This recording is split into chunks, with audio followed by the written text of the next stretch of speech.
오늘 주시는 하나님의 말씀은 사무엘상 10장 1절부터 9절까지의 말씀입니다.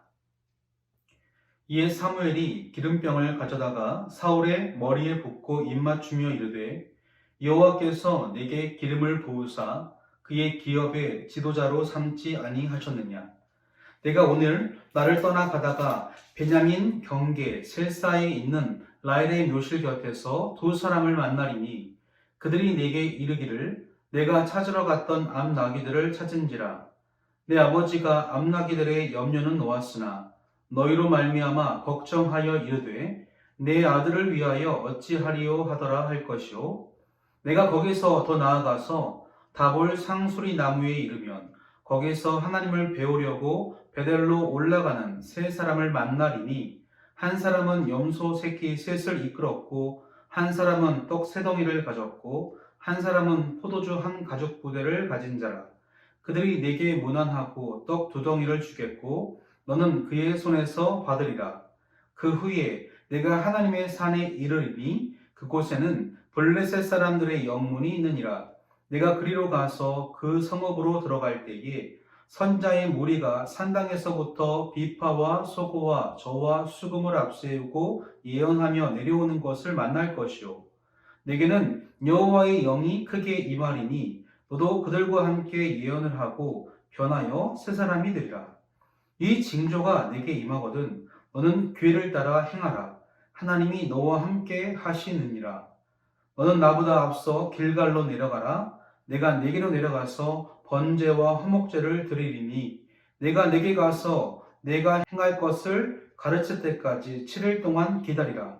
그가 사무엘에게서 떠나려고 몸을 돌이킬 때에 하나님이 새 마음을 주셨고 그날 그 징조도 다 응하니라. 아멘. 우리가 흔히 사용하는 말들 중에 이런 표현들이 있습니다. 재수가 좋았다. 운이 좋아서 일이 잘 풀렸다. 평소에 자주 사용하는 말들이라 지나치기가 쉽지만요. 이런 표현 속에는 우리가 이 세상을 어떻게 바라보고 있는지를 가리킵니다. 모든 것이 재수에 따라 운이 있다고 없다고 하는 것들은 이 세상이 우연적으로 돌아간다고 하는 이 세계관이 담겨 있는 거죠. 막연함에 기대어서 아직 다가오지 않는 미래를 바라봅니다. 그런데요, 어쩌다가 보니까 이렇게 되었다라고 하는 이 모든 원인을 우연에 두는 것은 성경에서 말하는 하나님을 어쩌면 부정하는 것일지도 모르겠습니다. 성경은 하나님을 이 세상의 주관자여 통치자라고 말씀하고 계시죠. 이 말의 뜻은 이 모든 것이 하나님의 섭리 가운데서 움직여지고 있다는 뜻입니다. 물론 하나님은 우리 인간의 자유의지를 존중하십니다. 사람을 로봇처럼 만든 것이 아니기 때문에 우리의 선택과 결정을 존중하시는 분이십니다. 그러나 이 모든 결정들이 하나님의 손에 붙들린 바 되어 주관하시는 그분의 뜻대로 이루어집니다. 때문에 하나님께는요, 결코 우연이 없습니다. 역시나 하나님께서 선택하셔 주신 우리 그리스도인들에게도 재수나 운, 우연은 없는 것이죠. 오직 하나님의 인도하심만이 있습니다. 그런 점에서 오늘 사울에게 벌어진 일련의 사건들도 결코 우연이 아닙니다. 암나귀를 잃어버린 일, 그것을 되찾기 위해서 떠난 일정, 그 가운데 사무엘에게 이르는 것까지 이 모든 것은 사울의 선택이었습니다.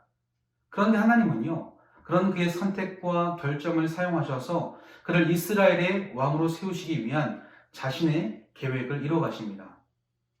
그런데 우리는 이 사울의 이야기를 접할 때마다 이미 그의 인생 전부를 잘 알고 있기 때문에 이 선입견에 사로잡히기가 쉽습니다.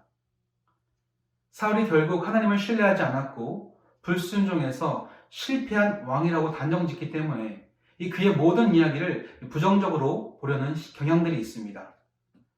때문에 우리가요, 이 사울 이야기를 살펴볼 때에 가장 유념해야 할 것은 하나님이 그런 부족한 사울을 어떻게, 어떤 방식으로 왕으로 세워가시는가, 여기에 초점이 있는 것입니다. 사울은 어떤 사람일까요?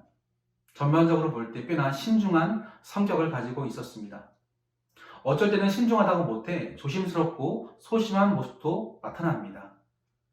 그렇다고 해서 그가 잘못되었다는 뜻은 아닙니다. 그런 신중한 그의 모습들 누구보다 하나님께서 잘 아시고 계시기 때문에 오늘 그를 왕으로 부르시면서 다양한 징조를 통하여 그를 이끌어내십니다. 하나님은요, 사무엘을 통해 그에게 기름 부으신 후에 세 가지 징조를 알려주십니다. 첫 번째는요, 2절에 나오는데 이 셀사라는 곳에서 만난 두 사람을 통하여 잃어버렸던 암나귀가 이미 찾아졌다고 말씀하십니다. 두 번째는 3절에 나오는데 이 베델로 올라가는 세 사람을 만날 때에 떡 두 덩이를 받게 될 것이라고 말씀하십니다. 마지막 세 번째는 5절 이후에 나타나고 있는데 그에게 하나님의 영이 크게 임하게 된다는 것이죠. 저는 이 장면을 살펴보면서 우리 하나님께서 참으로 배려가 넘치시는 자상한 하나님이라고 생각이 들었습니다. 여러분, 이 왕이 된다고 하는 것은 마냥 좋은 일일까요? 사울의 성품과 그의 배경인 이 베냐민 지파의 과거를 생각해 볼 때 그는 왕으로서 적지 않았던 부담을 느끼고 있었을 것입니다. 신중한 그의 성격으로 보아서 앞으로 왕이 되어서 이스라엘을 이 블레셋 손에서 구원한다는 것은 불가능한 일처럼 여겨졌을지도 모릅니다.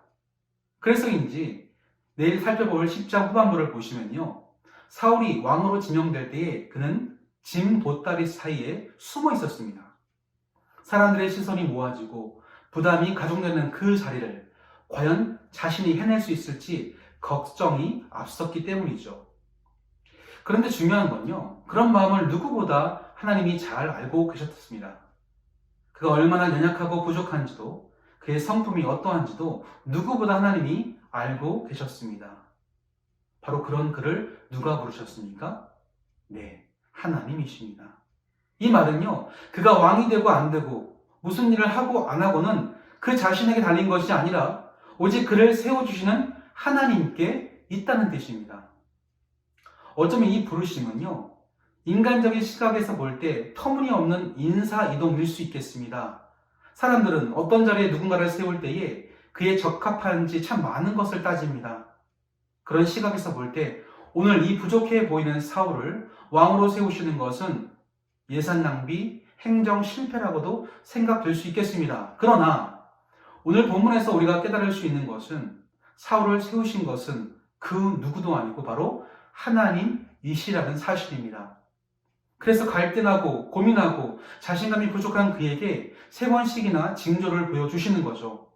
이전에 사사기에서 기드온이 갈등했을 때 그러하셨던 것처럼 이번에도 사울에게 세 번씩이나 징조를 보여주십니다.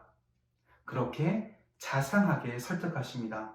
내가 너를 세웠고 내가 너를 인도하고 있다고 말씀하면서 그의 마음을 헤아려 주셨던 것이죠. 이러한 하나님의 배려는 다음 장면에서도 이어지고 있습니다.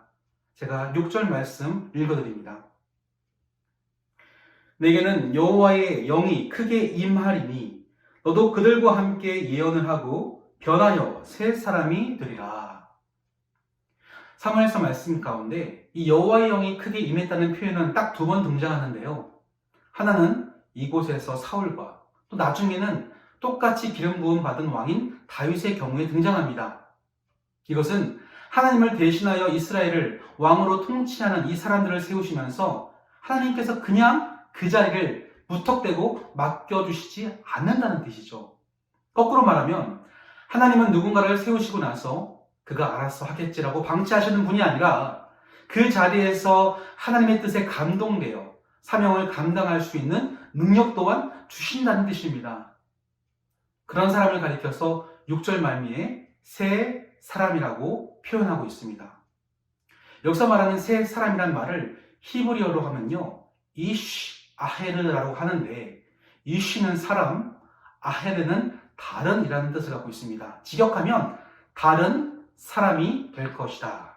즉 하나님의 영이 임하면 이전의 모습과는 전혀 다른 새 사람이 된다는 뜻입니다. 이 약속의 말씀이요, 9절에 실제로 사울에게 이루어집니다.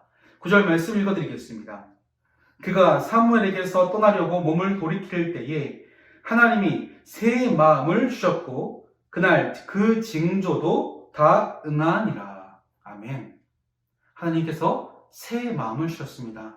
이 새 마음도 직역해보면 레브 아헤르라고 해서 레브는 마음, 아헤르는 다른, 즉 다른 마음. 이전과는 전혀 다른 마음으로 그가 사명의 자리로 나아갈 수 있도록 새 마음을 주셨다는 뜻입니다. 그렇다면 사랑하는 성도 여러분, 이 시간 주시는 말씀을 통하여 오늘을 살아가는 저와 여러분에게 하나님께서 전하시는 그 심정은 무엇입니까?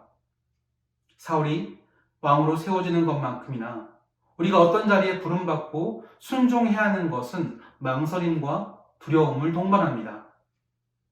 나의 성품과 능력을 살펴보면 나로서는 감당할 수 없는 것이 분명하죠. 그런데 그런 우리를 하나님께서 택하시고 배려하시고 또 설득하시는 것은 무엇 때문입니까? 그 자리를 맡겨두시고 그곳에서 하나님이 함께 일하시겠다는 약속도 포함되어 있습니다. 때문에 여러분이 사명의 자리에 서게 된 것은 결코 우연이 아닙니다. 이때 하나님께서 원하시는 것은 딱 한 가지죠. 내가 너를 불렀으니 나를 따라오라. 내가 너를 인도해 내겠다는 이 부르심을 붙잡는 것입니다. 이 고백을요, 바울식으로 표현하면 내게 능력 주시는 자 안에서 내가 모든 것을 할 수 있느니라는 빌립보서 4장 13절 말씀이고, 이 표현을 오늘 사무엘식으로 표현하면 본 말씀 7절에 이렇게 기록되어 있습니다. 7절을 읽어드리면 이 징조가 내게 임하거든 너는 기회를 따라 행하라. 하나님이 너와 함께 하시느니라. 아멘. 이 자상한 위로의 말씀이 오늘도 맡겨진 자리에서 머뭇거리고 고민하는 우리에게 전하시는 하나님의 격려로서 우리에게 들려지기를 소망합니다. 내가 해낼 수 있을까? 내가 감당할 수 있을까? 이런 마음들은요, 바로 옛날 마음입니다. 여기서 우리가 다른 마음, 새로운 마음은 주어만 바뀌면 됩니다. 내가 아니라 하나님이 하실 수 있다.